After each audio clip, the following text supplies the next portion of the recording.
Oke, kita lanjutkan. Sekarang kita masuk ke gurunya Jalaluddin Rumi, Syekh Syamsuddin At-Tabrisi, Syekh Syamsu Tabriz. Ini sebelum ke Rumi ya, kita masuk ke beliau sebentar. Kata beliau begini, apapun yang terjadi dalam hidupmu, tidak peduli betapapun sulitnya hal itu, jangan memasuki lingkungan keputusasaan. Bahkan ketika semua pintu tertutup, Tuhan akan membuka jalan baru hanya untukmu. Berterima kasihlah. Sangat mudah untuk bersyukur ketika semuanya baik-baik saja. Tetapi seorang sufi bersyukur tidak hanya atas apa yang telah diberikan kepadanya, tetapi juga atas semua yang telah tertolak darinya. Nah, ini levelnya seperti Syekh Hasan Basri dan kawan-kawan tadi. Apapun kesulitanmu, seberat apapun bebanmu, kamu ingat-ingat satu rumus final ini, jangan putus asa. Itu saja. Ini gawang terakhir. Jadi kalau sepak bola itu, ini jangan sampai bobol. Bahwa pemain lapangan tengah jatuh, jungkir balik, backnya juga pontang-panting, tidak masalah. Tapi jangan bobol gawangmu terakhir. Gawang terakhirnya apa? Putus asa. Begitu kamu putus asa, itu tanda bahwa kamu tidak percaya lagi kepada Allah. Kamu lupa bahwa ada Allah. Yang bagi Allah apa sih yang tidak mungkin? Orang yang putus asa itu kan sering pakai kalimat-kalimat, buntu sudah semua jalanku, gelap duniaku, aku gimana lagi ini? Kamu lupa masih ada Tuhan, masih ada Allah. Jadi Syekh Syamsu Tabriz mengingatkan kita, apapun kesulitanmu, apapun bebanmu, jangan biarkan gawangmu yang terakhir ini bobol, yaitu keputusasaan. Makanya putus asa itu kan kalau dalam Al-Quran disebut kekufuran.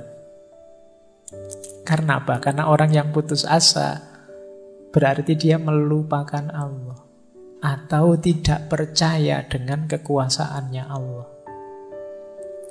Kata Syekh Syamsu Tabriz, meskipun semua pintu rasanya tertutup, Allah masih bisa kok.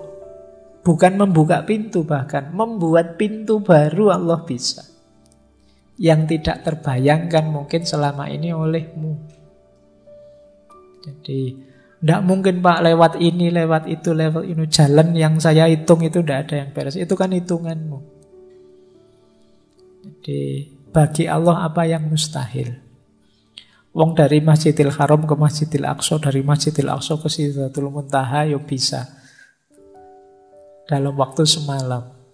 Meskipun di medsos banyak orang yang mendebat, masuk akal, masa ayo namanya mukjizat ya memang tidak masuk akal.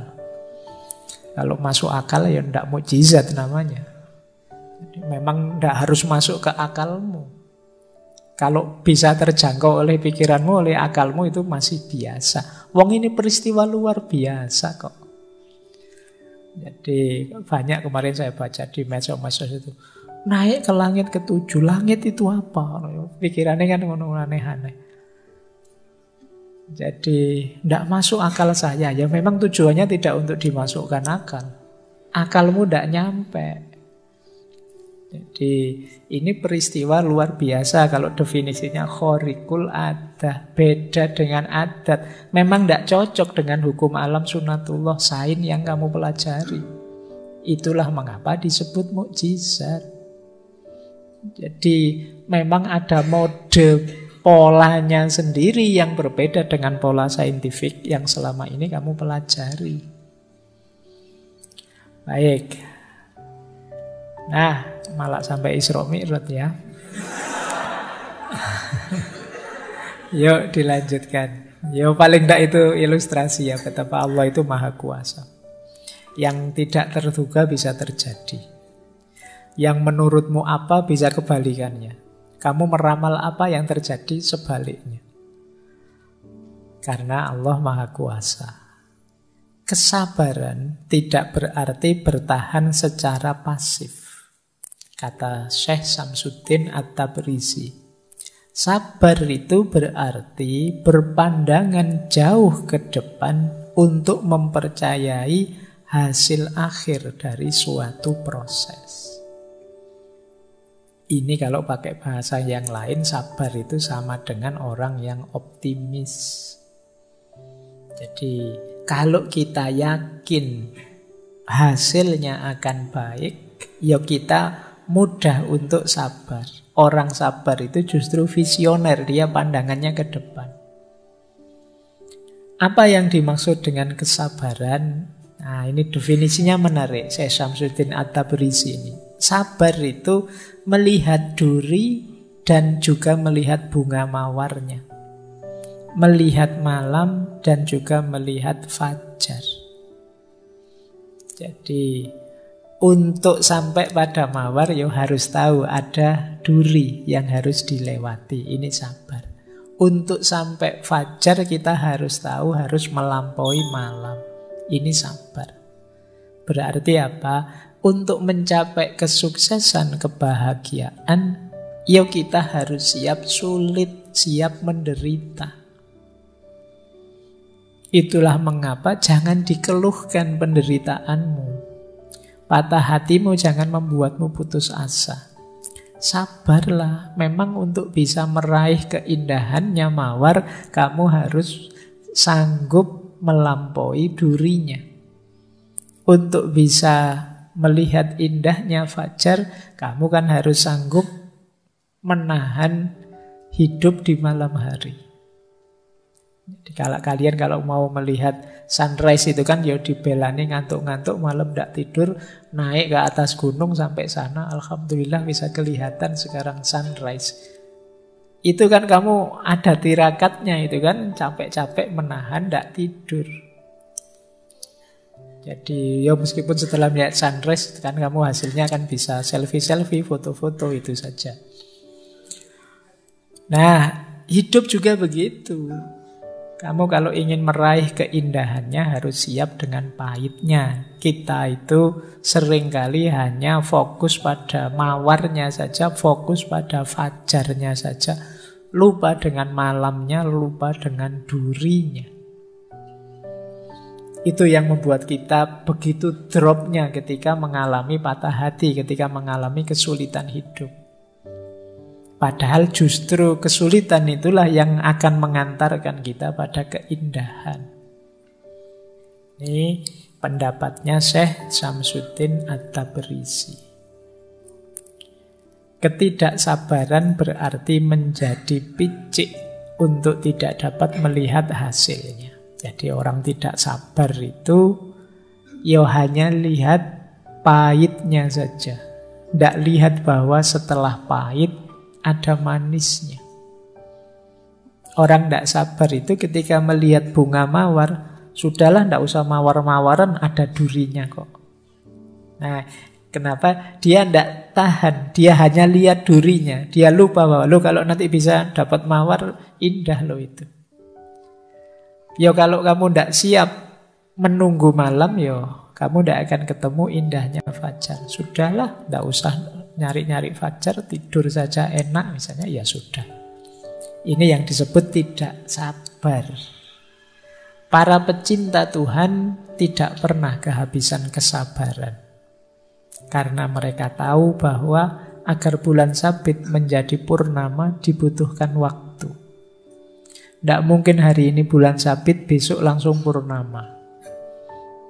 Kalau sudah begitu, kiamat itu berarti. Mesti kamu harus nunggu dulu waktunya. Dari bulan sabit jadi purnama ya paling tidak kamu nunggu 15 hari ya, setengah bulan. Itu pun purnama tidak seterusnya nanti jadi bulan sabit lagi. Itulah kehidupan. Kalau kamu kehilangan kesabaran, hidupmu akan sangat berat. Karena modenya hidup itu naik turun. Tidak mungkin orang hidup itu seneng terus, enak terus. Meskipun kamu pinginnya begitu. Hidup itu mesti ya kadang seneng, kadang tidak seneng, kadang enak, kadang tidak enak. Wis itu wajar. Siaplah menghadapi hidup yang seperti ini. Kunci bahagiamu justru di situ. Kalau kamu siapnya seneng saja, ya siap-siap hidupmu banyak stres, banyak depresi. Semoga tidak ada yang di sini hidupnya nyari susah saja. Kan ada orang itu yang kalau bisa sulit, kenapa dibuat mudah? Itu namanya nyari susah. Orang itu normalnya nyari seneng, dia malah nyari susah. Kalau ndak rumit, ndak enak Pak, ndak asik Pak. Ya salahmu dewe kalau gitu. Baik, ya jadi orang yang normal-normal saja. Wajarnya kita mencari kebahagiaan, kesenangan, tapi kita harus sadar hidup ini ada kesulitan juga, ada problem juga, ada naik turunnya juga. Baik, ini dua nasihat dari Syekh Syamsuddin At-Tabrisi. Gurunya banyak sufi juga. Sosok beliau agak misterius. Dulu pernah kita bahas waktu membahas Mahabbah Ilahiyah kalau tidak salah. Baik, kita lanjutkan. Nah, kata beliau begini. Ini bagi yang suka mematahkan hatinya orang lain. Ini masih Syekh Syamsuddin At-Tabrisi. Ini perspektif berbeda ya. Kalau tadi yang mengalami penderitaan, ini yang membuat orang lain menderita. Kata Syekh Syamsuddin At-Tabrisi, kalau engkau selalu mematahkan hati orang lain, apapun ibadah yang kamu lakukan tidak ada nilainya. Mematahkan hati orang lain itu membuat orang lain kecewa secara sengaja, membuat orang lain putus asa secara sengaja, membuat orang lain merasa bersalah secara sengaja, membuat orang lain drop secara sengaja. Ini kalau yang dikatakan oleh Syekh Syamsuddin At-Tabrisi ini benar, jangan-jangan kita sering ada di sini. Apalagi di medsos. Di medsos itu kan kita sering secara sengaja biar orang yang tidak kita sukai drop, jatuh, kecewa, merasa bersalah, merasa putus asa. Nah, ada temennya ngapain, lu kamu kok begitu, kafir kamu kalau sudah begitu. Terus temenmu stres, waduh, saya sudah kafir ternyata, gimana? Iya. Nah, patah hatinya dia, depresi, melakukan kebaikan saja masih dituduh-tuduh, dituding-tuding. Terus dia putus asa. Kata Syekh Syamsuddin At-Tabrisi, kalau engkau selalu mematahkan hati orang lain, apapun ibadah yang kamu lakukan tidak ada nilainya.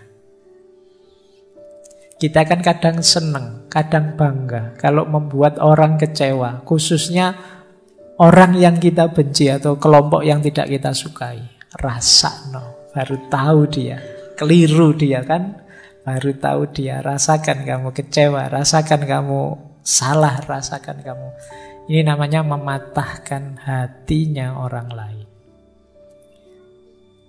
Jangan lupa bahwa Allah itu mencintai manusia, siapa saja dia, di level apapun dia. Jadi, maka ayo kita cintai semuanya, apapun keadaannya, apapun kondisinya. Ya dengan cara mencintai yang proper tentu saja. Mencintai yang proper itu bukan selalu disetujui saja. Kalau tidak pas, ya diluruskan dengan baik, tidak dipatahkan hatinya. Kalau cocok, didukung. Ini namanya mencintai. Jadi, ya kalau bisa kita bangun peradaban saling mencintai, saling peduli. Bukan peradaban saling menjatuhkan, saling berlomba bahwa akulah yang paling tinggi, yang paling benar, yang paling lolos, yang masuk ke surga pertama, yang paling diridhoi Allah. Yo kalau bisa kita masuk surga pertama semuanya bareng-bareng. Jadi tidak harus giliran. Bareng-bareng gitu kita diridhoi Allah semua begitu ya. Kita semuanya bareng-bareng dicintai Allah. Apapun cara kita mendekati Allah. Jadi, yo beda-beda itu wajar. Yo memang hidup itu kan begitu. Ada macam-macam cara, macam-macam gaya untuk dekat dengan Allah. Jadi jangan jadikan perbedaan itu alasan kita saling mematahkan hati. Saling membuat orang kecewa dan putus asa. Kalau bisa saling kita dukung, ya sudah, pendapat saya begini, pendapatmu begitu, silahkan lakukan kebaikan semaksimal mungkin sesuai keyakinanmu. Aku pun akan melakukan kebaikan semaksimal mungkin sesuai keyakinanku. Insya Allah kalau yang kita lakukan sama-sama kebaikan akan menghadirkan ridhonya Allah. Ini menurut saya mode hidup bersama yang lebih nyaman daripada perlombaan bener-beneran. Jadi akulah yang paling benar, kamu salah, kamu tidak cocok, ini lo dalilnya. Nanti yang sana, kamu yang keliru, dalilnya ini lo. Oh, dalilmu kan hanya niru. Yang sana, dalilmu kan cuma ngutip saja. Dalilmu ya wis. Akhirnya hidupmu jadi sangat tidak nyaman. Maka jangan saling mematahkan hati, saling dukung saja.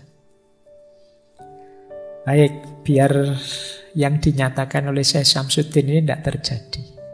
Kalau engkau selalu mematahkan hati orang lain, apapun ibadah yang kamu lakukan tidak ada nilainya. Siapa tahu apa yang kita lakukan saat mematahkan hati orang lain mendatangkan murkanya Allah. Sehingga Allah tidak ridho termasuk pada ibadah yang kita lakukan.